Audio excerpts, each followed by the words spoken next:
Hello everyone, so welcome back to my channel again.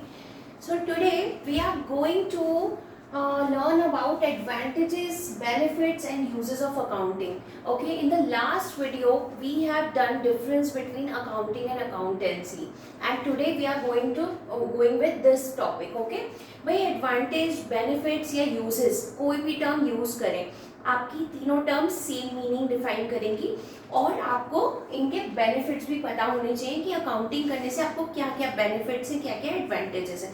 So start. Okay, discuss करते हैं हम. Helpful in management of business. सबसे important और सबसे foremost point है ये.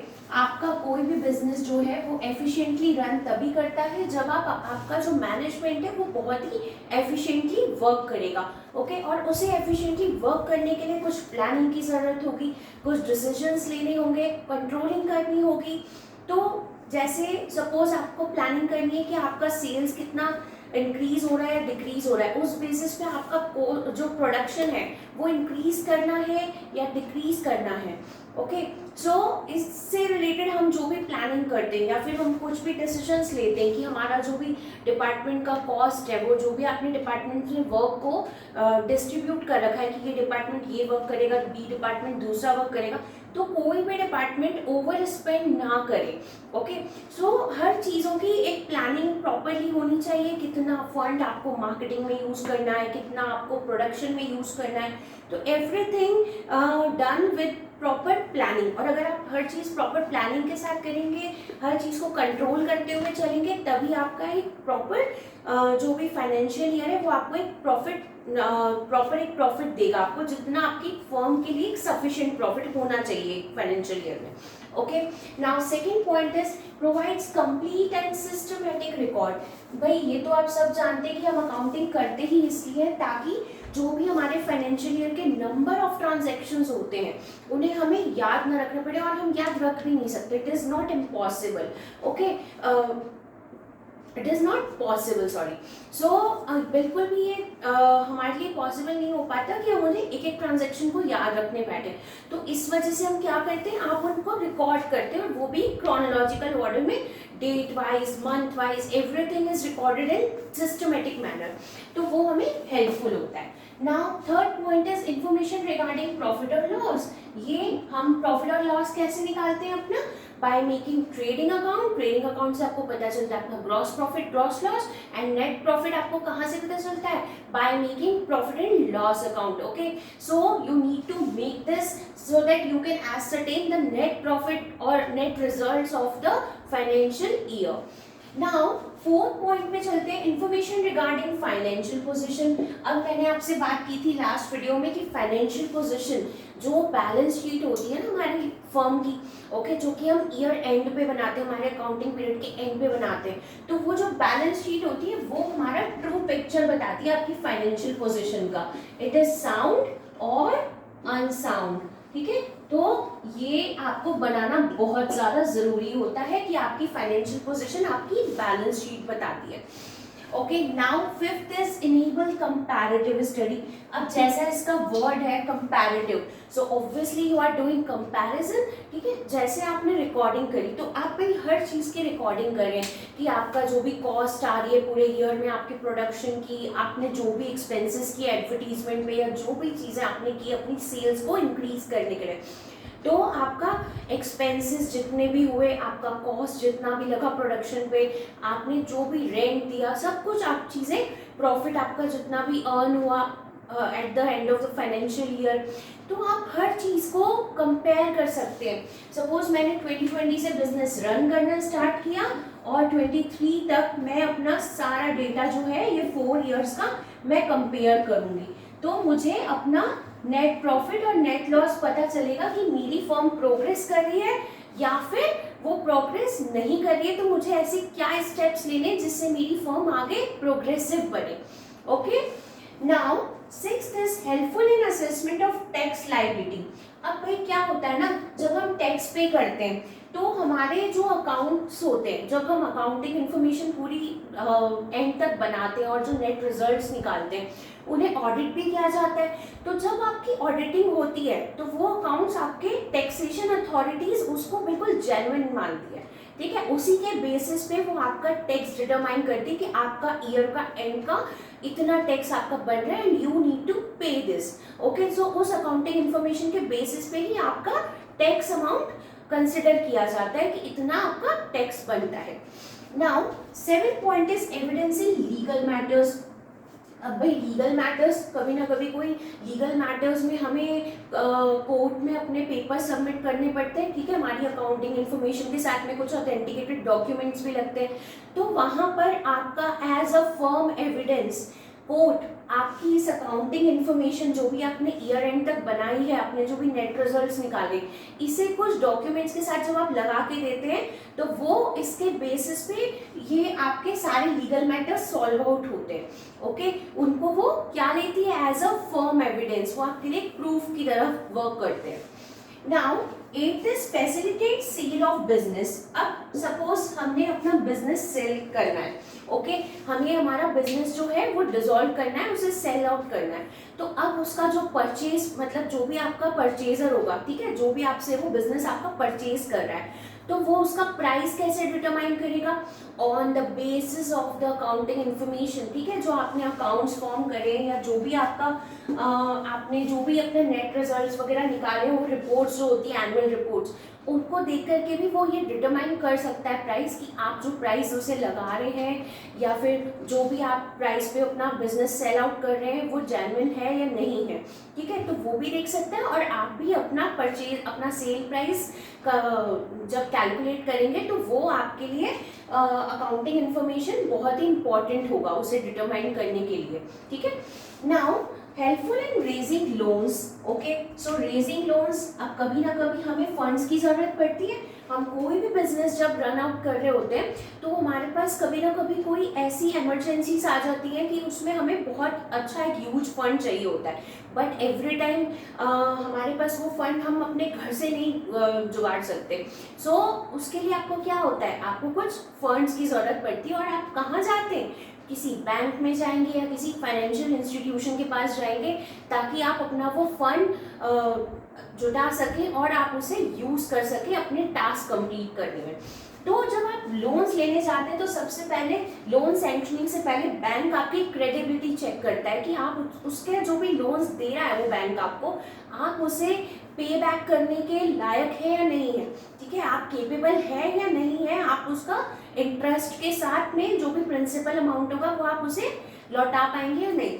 सो वो आपकी क्रेडिबिलिटी चेक करने के लिए क्या देखता है, आपकी अकाउंटिंग इन्फॉर्मेशन, आपकी सारे अकाउंट्स देखता है, ठीक है, उसके बेसिस पे वो आपको लोन सैंक्शनिंग करता है। Now helpful in partnership accounts. अब भाई पार्टनरशिप अकाउंट्स क्या होते हैं, जैसे भी हम सोलो बिजनेस कर रहे हैं तो हम ही अपने बिजनेस के ओनर हुए, सोल प्रोप्राइटरशिप हो गई है, ठीक है, क्योंकि हम इसमें सोलो ही ओनर है। बट हम जब पार्टनरशिप करते हैं तो जब भी कोई पार्टनर हमारी फर्म में नया एडमिट होगा, ठीक है, या तो कोई एडमिशन होगा पार्टनर का, कोई नया पार्टनर हमारी फर्म को ज्वाइन कर रहा है, या फिर रिटायरमेंट हुई किसी पार्टनर की, या किसी पार्टनर की डेथ हो गई, या हम अपनी फर्म को ही डिसॉल्व कर रहे हैं, ठीक है, पार्टनरशिप फर्म को ही, तो उस टाइम पे गुडविल की वैल्यू कैलकुलेट की जाती है कि आपकी फर्म की जो वैल्यू है ना गुडविल की वो क्या है।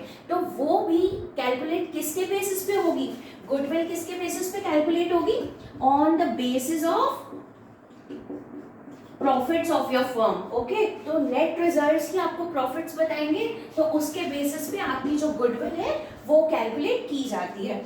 Now helpful in prevention and detection of errors and frauds, last point है और इम्पॉर्टेंट सबसे ज्यादा, ठीक है, ध्यान से देखिएगा। भाई जब आप अकाउंट्स बनाते हैं तो आप सबसे पहली चीज अपने आप को किस चीजों से बचा सकते हैं, किसी भी एरर के होने से, मिस्टेक्स के होने से, या फिर आप किसी फ्रॉड से बच सकते हैं, ठीक है। सपोज हमारा कोई भी अकाउंटिंग करते टाइम पर कोई भी मिस्टेक हो गई है ना, तो बाय इंटेंशन हो या अनइंटेंशनली हो तो सकती है, ठीक है। प्रिवेंशन और डिटेक्शन, तो आपका एक तो एरर का आपको डिटेक्ट कर सकते हैं और उससे आप बच सकते हैं, या फिर कोई फ्रॉड हो रहा हो, ठीक है, तो ये दोनों चीज़ों से भी आप अकाउंटिंग इन्फॉर्मेशन पूरी कलेक्ट करने के बाद इन दोनों चीज़ों से बच सकते हैं। ओके, नेक्स्ट टॉपिक है हमारा disadvantage and limitations of accounting. So let's start with limitations and disadvantages of accounting. Okay, now our first point is influenced by personal judgments. तो हमारी जो अकाउंटिंग है वो हमेशा पर्सनल जजमेंट से इन्फ्लुएंस होती है. पर्सनल जजमेंट्स ऐसे कि अभी हमने बात की थी कि ये अकाउंटिंग जो है वो एक आर्ट होती है. ठीक है, तो अब आर्ट तो हर कोई अलग अलग तरीके से करता है, मीन्स हर एक पर्सन का एक डिफरेंट ओपिनियन होता है हर चीज को लेकर के.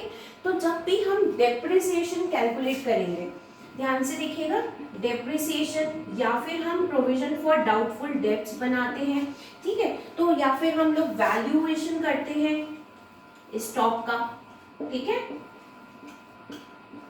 तो ये सब चीजें जो है ना, ये हर पर्सन अपने ओपिनियन के हिसाब से करता है. बिकॉज जैसे सपोज अभी मैं किसी असेट की बात करती हूँ तो उसकी एक यूजफुल लाइफ कितनी हो सकती है, ये हर किसी का एक डिफरेंट अपना ओपिनियन होगा. कोई बोलेगा कि ये मशीनरी मुझे लग रहा है कि 5 इयर्स तक ही वर्क कर पाएगी, कोई कह रहा है कि इसे 6 ईयर तक हम चला देंगे पूरा. ठीक है, तो ये every person has different opinion while making this while recording this information.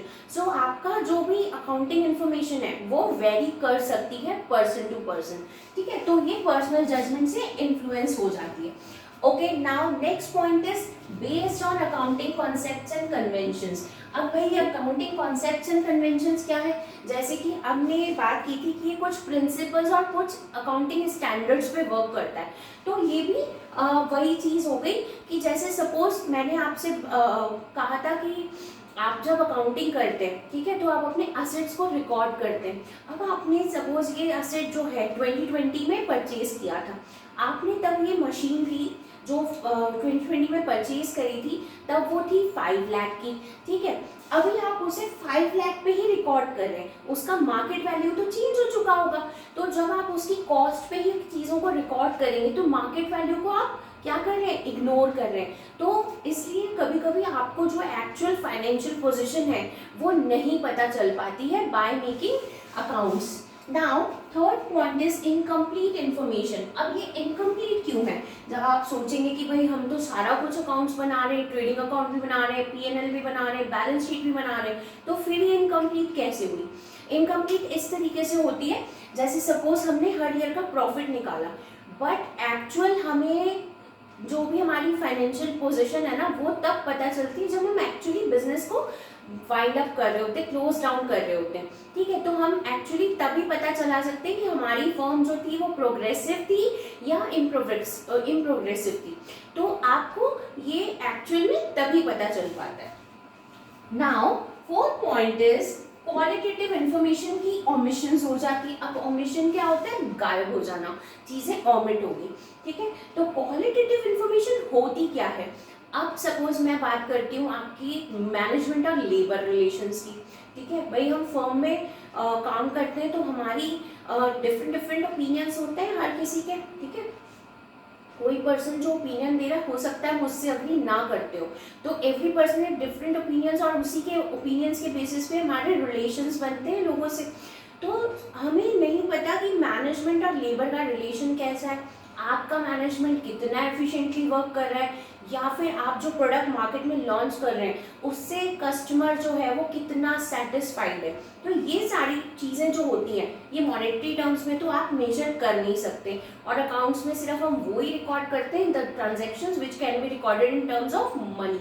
तो ये जो सारी क्वालिटेटिव इन्फॉर्मेशन है ये इग्नोर हो जाती है, ओमिट हो जाती है. ठीक है, तो आपको एक्चुअल ये जो अकाउंट्स आप बनाते हैं उनमें ये चीज़ें ऑमिट होने से एक्चुअल चीज़ें पता नहीं चल पाती. एक्चुअल जो है प्रॉफिट आपका निकल तो जाता है बट आपको एक्चुअल पोजीशन नहीं पता पड़ पाती है.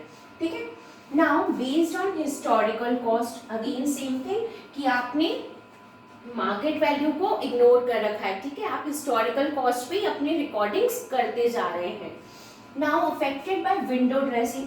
अब विंडो ड्रेसिंग क्या होती है, जब हम अकाउंट्स को मैनिपुलेट कर देते हैं. मैनिपुलेट मीन्स कुछ है और हम लोग कुछ और दिखा रहे हैं. ठीक है, तो सपोज मैंने अपना परचेजेस की थी ईयर एंड पे, मेरे अकाउंटेंट ने वो शो ही नहीं की. ठीक है, या फिर मैंने मेरा जो क्लोजिंग स्टॉक का वैल्यू था उसे वो ओवर वैल्यूड करके बता रहा है. तो मैनिपुलेट हो गए मेरे अकाउंट्स, ठीक है, मैंने कुछ और लिखना था जो एक्चुअल था बट लिखा गया कुछ और, ठीक है। तो manipulation of accounts means window dressing, तो आपको एक्चुअल पोजीशन पता नहीं चल पाती है। Now seventh is unsuitable for forecasting. भाई अब जो आपने सारी जो इन्फॉर्मेशन रिकॉर्ड करी है, ठीक है, उसके बेसिस पे आप क्या करेंगे, फोरकास्ट करेंगे कि हमारी फ्यूचर में डिमांड कितनी होगी, हम अगर कितना प्रोडक्शन करें, बट वो तो पास्ट डेटा हो गया आपका, ठीक है। और हमारे जो बिजनेस में आए दिन चेंजेस आते हैं, पॉलिसीज में, आपकी सेल्स में, आपकी हर चीज़ में, डिमांड में, हर चीज़ में चेंज आता है दिन पे दिन। तो आप उस पास्ट डेटा के बेसिस पे अगर कोई फोरकास्टिंग कर रहे हैं तो ऑब्वियसली कि वो आपकी अनसुटेबल होगी, ठीक है। आप जो फोरकास्टिंग करेंगे वो एक्चुअल तो नहीं होगी, तो इस वजह से इसे बोला गया कि अनसुटेबल भी होती है कई बार फोरकास्टिंग के लिए। तो ये जो 7 पॉइंट्स हैं ये आपके लिमिटेशंस डिफाइन करते हैं अकाउंटिंग के। सो आई होप आपको ये बहुत अच्छे से समझ आ गए होंगे, और फिर भी अगर आपको कोई भी प्रॉब्लम है एडवांटेज और डिसएडवांटेज में तो वीडियो रिवाइंड करिए, और अगर फिर भी कोई क्वेरी है तो ask me in the comment section. Thank you for watching.